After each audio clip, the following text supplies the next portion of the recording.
Hi, my name is Chris from Driver's Large YouTube channel. Basically, I am the producer, owner, editor of all of this and the podcast.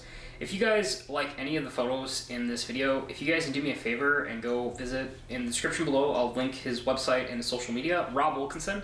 Rob Wilkinson of Rob Wilkinson's Photography let me use a lot of photos that he took over the Gridlife season, 2021 season, excuse me. And he's one of our Gridlife staff photographers.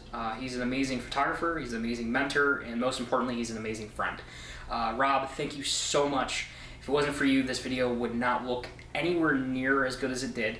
And I can't really say enough about his work. He just does such a phenomenal job. Besides that, if you guys really like this video, I'd really appreciate it if you give me a like, share, comment, and subscribe. I worked my ass off in this video. I put a lot more time than I should have, and with this, in between this and work, it was really a detriment to my time, but also worth it. Getting the perspectives of Gridlife is something that I've been very interested in the last couple years, working and volunteering with this event series.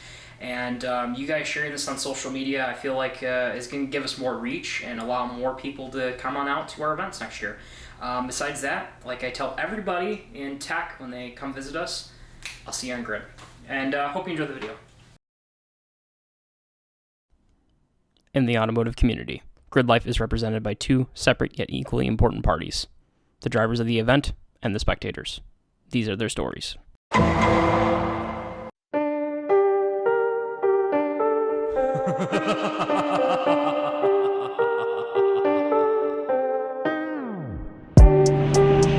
Gridlife's Elkhart Classic at Road Marathon.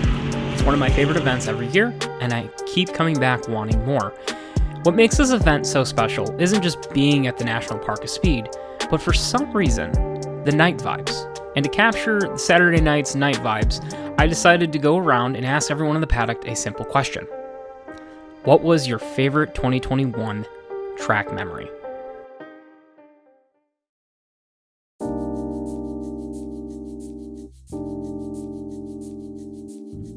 Oh, hey, Eric Catil, Senor, I gotta ask you. Yeah. So we're not doing no parody stuff today, but I'm asking people their fondest track memories of 2021. Doesn't have to be Gridlife related, but it probably is, knowing you. I've only seen Gridlife events this year. I would say NCM, the fourth race. I had problems all weekend. I had problems at COTA the event before, and we finally had a good race. I think it was Tom was leading, and I was right behind him. I made through all the traffic, and I think after that race, my whole family was in the paddock. I was happy that Tom won. That was his first win, and I just broke down and cried at the end of that race. Just all my friends and family just cheering me on and overcoming all those struggles that entire weekend, and just to come back with a second and my best friend winning that race, I don't know, I was just over the moon and joyed.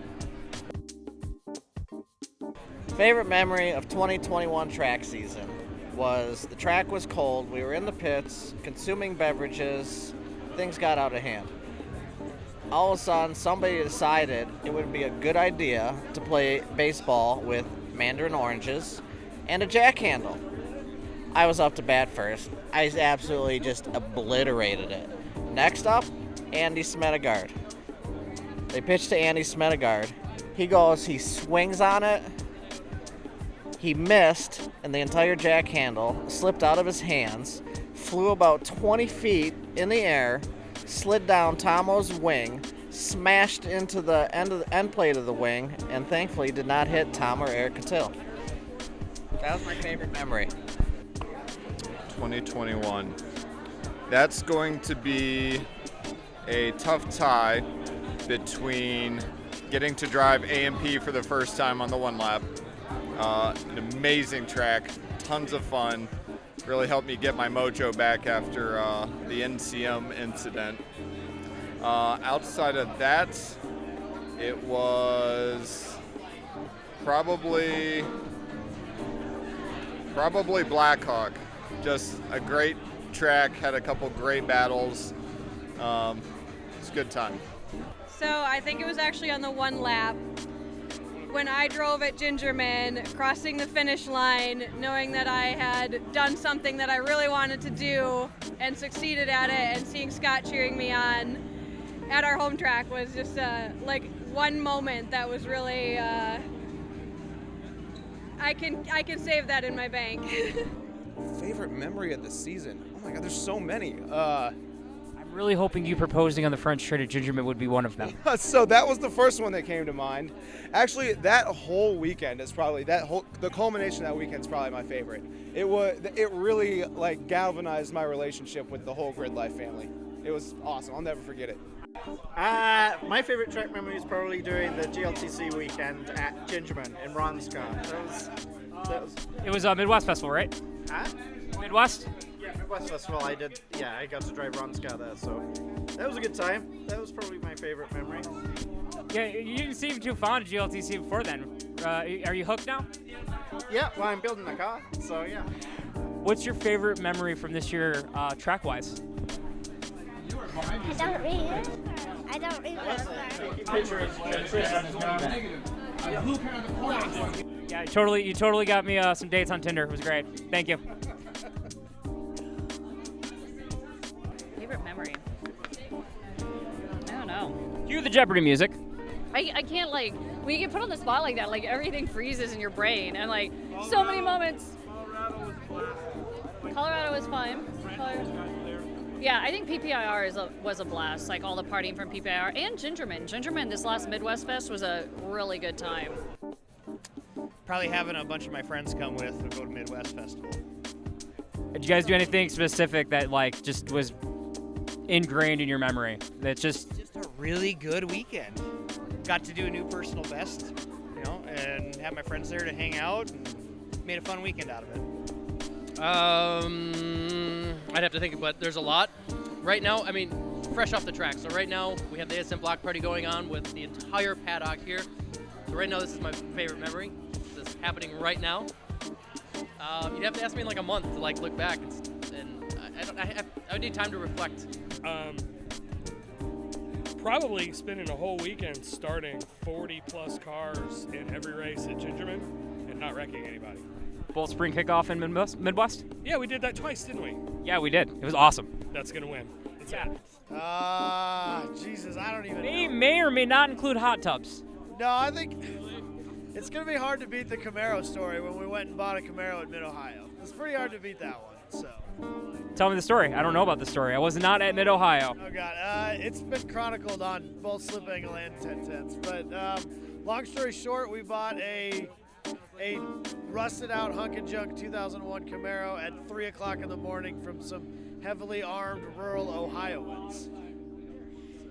Do you have any holes in you right now, sir? We managed to get away unscathed, but only barely. Go. Praise St. Kyle.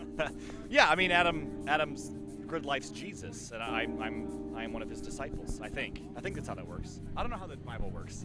Me neither. I'm not religious. Is this going on the internet? This is gonna be great. Totally. Oh, You're doing this in front of your mom. You should be more worried you're doing this in front of your mom. I'm getting canceled, probably. Fondest memory of 2021. Oh man, that's a tough one. I have to think back through all the events that we've had. I think Gingerman, the Gridlife Midwest, walking around and talking to everybody, and then going to the concert. Gridlife Midwest this year. It wasn't the spring kickoff because I was sick, but Midwest, I was chatting with everybody. I was sitting on the ground with Luke McGrew and just shooting the shit, and it was a fun time. I was having a good time talking with my boys, and I wish to do that again, and I will. NCM, my first event with my car, working, my first Gridlife event ever, experiencing it. It was fantastic. I was hooked immediately on Gridlife. Live feed is incredible. I just love the atmosphere. NCM by far. That's amazing. Welcome. This is the ending of your first year at Road America. This whole season, did you have fun? Yeah, I had a blast. I hope to come back next year. We'll see. Maybe do a few more events than this. Pikes Peak. One of the races at Pikes Peak was pretty epic. We all went out on slicks in the rain. Not the really rainy one, the kind of rainy one. And the track dried up, and the track was super good. I think we got second? I don't know, but that was like the pinnacle of the J Series effort this year so far. Probably winning the one lap after 9 years of honest, serious trying to win. Probably winning that. That was kind of emotional for me. the best drinking and driving experience that I ever had was the last race I ever raced in the Viper Racing League. I pulled off the track, pulled into the paddock. As I'm pulling in, I reached into my Cool Suit cooler and pulled out a Bud Light. And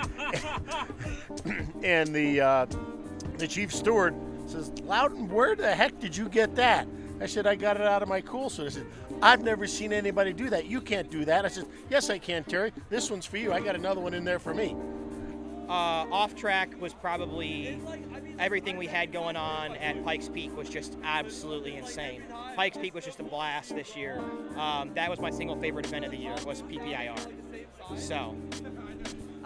Spinning out on the NTN. National Corvette Ball. It was her first track day, beginner at Gridlife, and you know, she took it all the way around. It was great. I thought I was gonna die, and I loved it.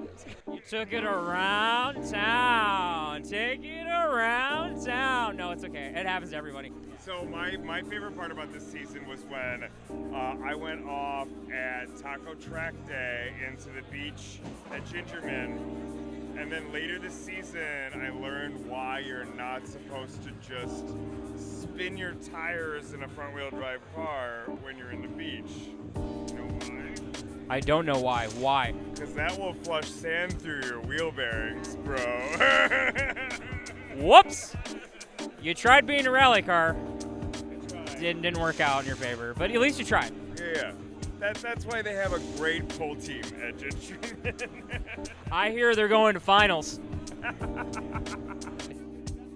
Probably Honda Meet. Honda Meet? Yeah, whatever day that was. It was like early July. It was last year. What's Honda Meet? It's an event that no one can go to because it doesn't exist. Well said. Basically, unofficially set the spec fit, fastest time in a fit ever around Gingerman. Just at Honda Meet, not at a Gridlife event, so it was pretty good.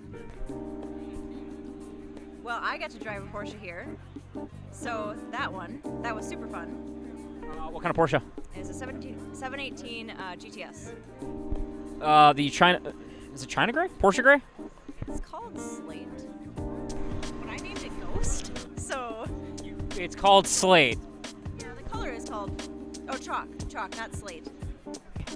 Yep, regular HBD is actually for the Cruise for a Cause charity, that Breast Cancer Foundation. They've raised like $600,000 for breast cancer research over the past. That's amazing. That's awesome. Yeah, so it all went to charity for that HBD. Okay, favorite memory from the 2021 track season? I don't know. Parks Festival this year, that's pretty cool. Went way out to Heartland, that was a cool track experience there. That was, yeah, as far as, I haven't driven any this year, so there's that. But yeah, I'm just happy with the fact I made most of the schedule. Yeah, it's so hard, man. We did so much this year. I have no idea. I think Mid-Ohio is probably the peak because it's very rare that you have expectations and hopes for an event that get met when the hopes and expectations are that high, you know? If you come into an event expecting nothing and you do well, that's amazing. You come into an event that you really want to go well, it's your home race, you want to win everything, and almost never does that go that way. And then Mid-Ohio, even though I only won one of the races, getting to win the weekend, the freaking block party was like awesome. Having a bunch of my family and friends from Ohio there, like that was probably the peak because it's like once in a blue moon that you get to meet the expectations and hopes when they're that high. But I would say honorable mentions for One Lap of America for sure. For drifting at Pikes Peak with the ASM guys, like non-competition, just like screwing around with drift sessions at a Gridlife Festival. That was my first time drifting like on a stage. It's like pretty cool. Those are both up there. Yeah. And Gingerman, the Spring Festival. It's my first time I won a weekend. It's like I never expected that to happen. I had like that's the one where like the expectations are freaking here. And then all of a sudden I won the weekend. I'm like, where did that even happen? I can't believe it. Well, all of 2021 for me at the track happened at Gridlife, so it's going to be some kind of a Gridlife memory. And that's okay. Right? So, I'm trying to think. I had a lot of great, this has been the summer of Gridlife for me. I went from I haven't driven. I drove at Road America last year. I came here last year in a stock fit and went with brakes and went out and had a ball, and I was by myself in Sunday Cup. Today might be my favorite Gridlife memory because today was one of the times where I felt like I was driving where finally this was the first time this summer where I've had confirmation that I am the loose nut behind the wheel. You know, I'm the problem. The car is no longer the problem. The car is doing everything it's supposed to be. My tires are now dead because I've done 50 heat cycles, 14 hours of track time on my Falcon RT660s. Go Falcon. I love these tires so much. Had a ball on them this year. Think about was when I was at Mid-Ohio and my personal best was a 38. The first time I went out, I didn't beat it. The second time, or the times after I went out, I finished with the 37.01 on the AIM, and I'm like, man, it'd be really nice if I could get 36. Came back, official transponder time, 1:36.9. I think it's Blackhawk. So Blackhawk Farms, there was the picnic event, and it was just small, intense.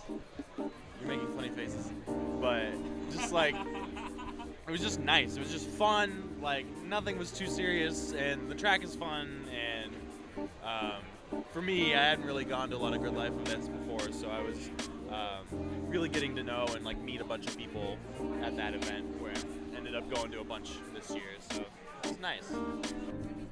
It had to be Midwest Fest. It was an incredible weekend. And then we just made a comeback. We lost our hub in race 1, finished DNF the race, came back, finished 14th, had a great time, and it was just a huge party, massive good time there. Dude, Midwest was wild. Yeah, it's hard for that to not be the highlight of the whole year. And it was for me. I had probably my best races of the whole year. And made a good comeback, and it was a lot of fun, man. I could not hang with the party. I was sad I missed out on the karaoke shenanigans. I did too. I hate that I missed that. It was just like so exhausting. You're trying to catch up with all the music, trying to do all of the events, everything that's going on there. And then sidebar, I can't even say that it was a sidebar. It was this amazing karaoke party. It's terribly disappointed I missed most of that. My favorite track memory. That's a hard one. That's a hard one. You know what? I enjoyed our party we had at Kansas. We were hitting cheese balls with a jacket. No. It was mandarin oranges. It was. Well, it was mandarin oranges and some cheese balls, and the karaoke was fun. That was a really good trip that I was surprised about. I didn't think it would be so much fun, but it really was. You know, you and Pete are like best friends because that was the first story he told me. We're definitely best friends. What else do you got? I'm his best friend. I don't know if I'll call him my best friend, but I'm his for sure. Okay, what other memories you got for the 2021 track season? What other memories for 2021? Man, today is a memory. Just seeing that race today was great, and I can't wait to see what's tomorrow. I don't have this one memory. The whole year is just a memory for me that I've been wanting to do for years now. So just being a part of this community is awesome. Every bit of it. Just took NOLA last year. You're like, I got to start coming to this? It literally was NOLA. How far do you drive again? Today, this was 13 hours. This was a 13-hour run. And I was here last Thursday training for it. So, yeah, I mean, it's a lot. It's been a lot. Well, let's see. I have a brand new car that I got whenever I got it. I have 7,000 miles on my 2021 car. So, it's been just chasing Gridlife. Ooh, that's a really tough one because there's been a lot of scenarios where my car's been broken, surprise, that I've had a lot of people that come and help me. So they're kind of all my favorite. Is that sad or sappy? All of your moments suffering together with your friends are your favorite? Yes, that is 1,000% correct. Suffering together was like the theme of last year with COVID, and I completely agree. When you suffer together with your friends, if we did a Midwest in the rain again, in the cold, we would still find ways to have fun. It would still be fun. Yeah, and it's the whole mentality of I can't cry or I have to laugh, otherwise I'll cry, right? We're all in this miserable mess together. If we don't laugh, then we're just going to cry. So make the most of it. Truth. Is this going on the internet? It's gonna be great. I'm getting canceled probably. You said something that really touched me, and what was funny, it touched my mother. She was watching the video. Oh, I impressed your mom? I'm happy now. Oh my God, listen to this again. Play that back. And you said, we have chosen something to die for. It's a quote from Queens of the Stone Age. Josh Homme wrote the song. It's a song called Go with the Flow. Excuse me, I'm very tired. Go with the flow, and in the song, there's a set of lyrics that say, "I want something good to die for to make it beautiful to live." That is what this is, and the people. The whole community has made it this way. Yeah, this is living.